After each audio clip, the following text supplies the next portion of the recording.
think of it for a moment.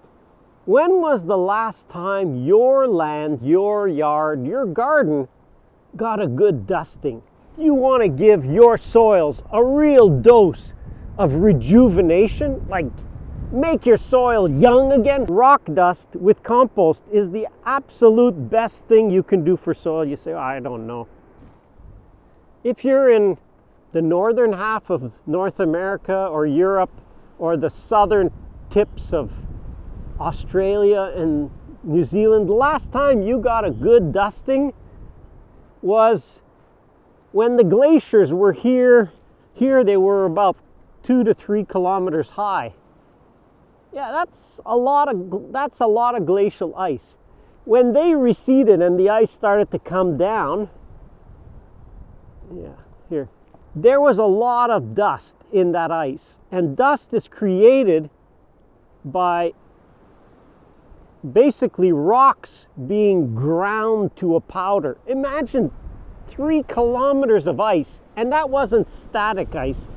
In the glaciation period, that ice didn't just form and stay in one place. In most places, that ice was actually moving because it was so thick in one place that the weight of it made that it just moved downhill, if it was an area that had downhill. As you get kilometers of ice grinding, and that's what it did, it just ground the rocks. Could be bedrock, or if it was moving over larger or smaller rock boulders, it would just grind them to a dust.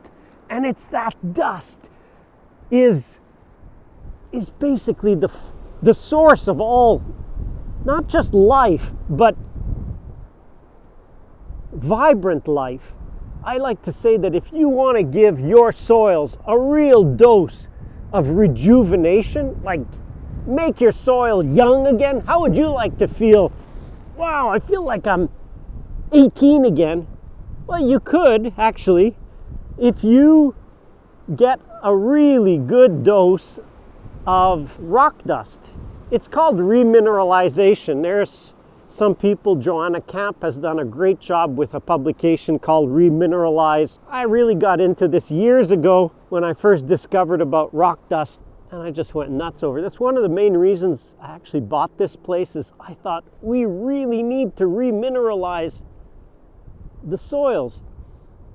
And we did. We bought 40 tons of basalt rock dust, spread it over the orchard, and it has an incredible effect for a few years. It really depends on how much.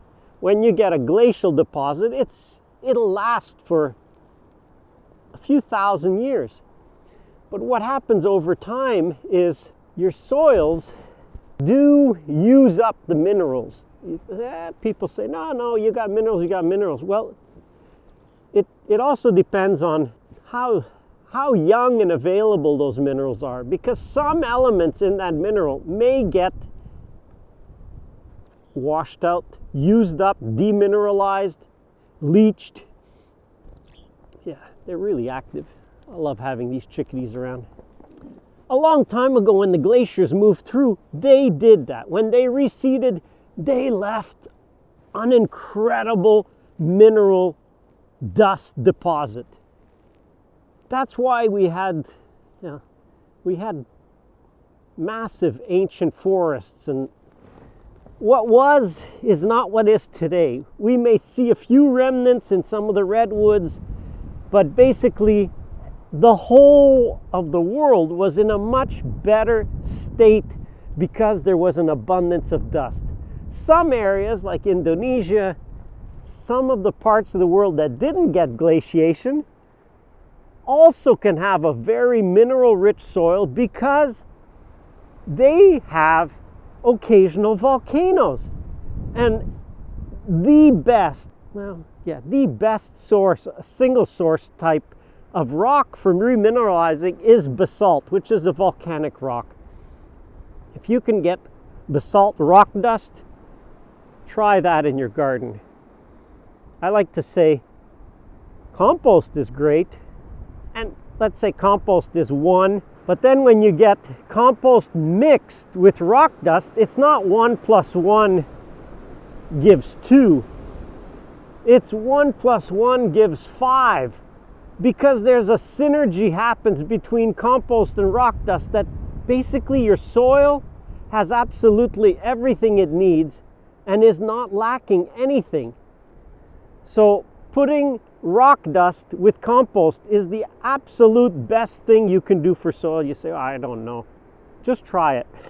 Get yourself some basalt rock dust, mix it with your compost. I like to use 4-to-1 or 5-to-1. That means 4 parts of compost to 1 part, not weight, but volume. And mix it so that your compost goes from being almost black to being very gray. Why? Because the minerals in the basalt will absolutely coat the compost. And if you want to just test how well remineralizing can work, try that. You will be astonished, as I was astonished the first time I tried it.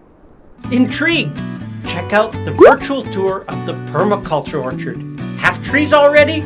Pruningcourse.com. Subscribe, please. Check out some of the other videos or playlists. There's more to come. Stay tuned. Bye.